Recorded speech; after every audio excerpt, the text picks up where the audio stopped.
বাংলা সাহিত্যের পাঠককে নতুন করে বইয়ের প্রেমে পড়তে শিখেছিলেন যে মানুষটি, তিনি হুমায়ূন আহমেদ। সময় পেরিয়েছে, প্রজন্ম বদলেছে, কিন্তু তার গল্পের আবেদন ফুরায়নি। তার কলমে জন্ম নেওয়া চরিত্রগুলো যেন আজও আমাদের চারপাশেই হেঁটে বেড়ায়।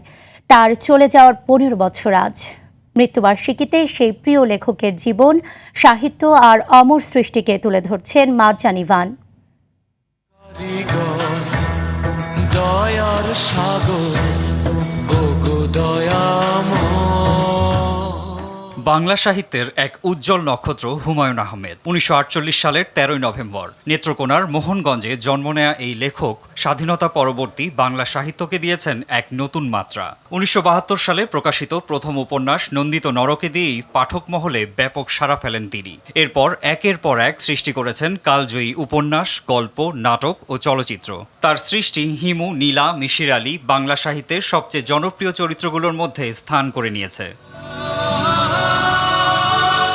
লেখালেখির পাশাপাশি নাটক ও চলচ্চিত্র নির্মাণেও রেখেছেন স্বতন্ত্র স্বাক্ষর। মানুষের হাসি, কান্না, প্রেম, পারিবারিক সম্পর্ক, মুক্তিযুদ্ধ এবং জীবনের ছোট ছোট অনুভূতিকে সহজ অথচ গভীর ভাষায় তুলে ধরার অনন্য ক্ষমতাই তাকে সাধারণ মানুষের লেখকে পরিণত করেছে।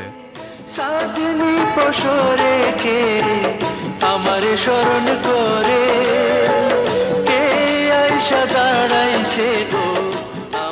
বাংলা সাহিত্যে অসামান্য অবদানের স্বীকৃতিস্বরূপ হুমায়ূন আহমেদ অর্জন করেন বাংলা একাডেমি সাহিত্য পুরস্কার, 21 পদক এবং জাতীয় চলচ্চিত্র পুরস্কারের মতো দেশের সর্বোচ্চ মর্যাদাপূর্ণ সম্মাননা।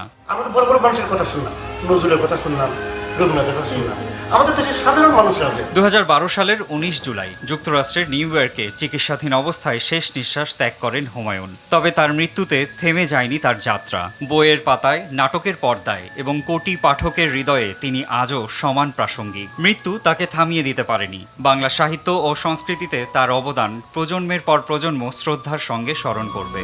যদি মন কাঁদে, মারজান ইভান, RTV।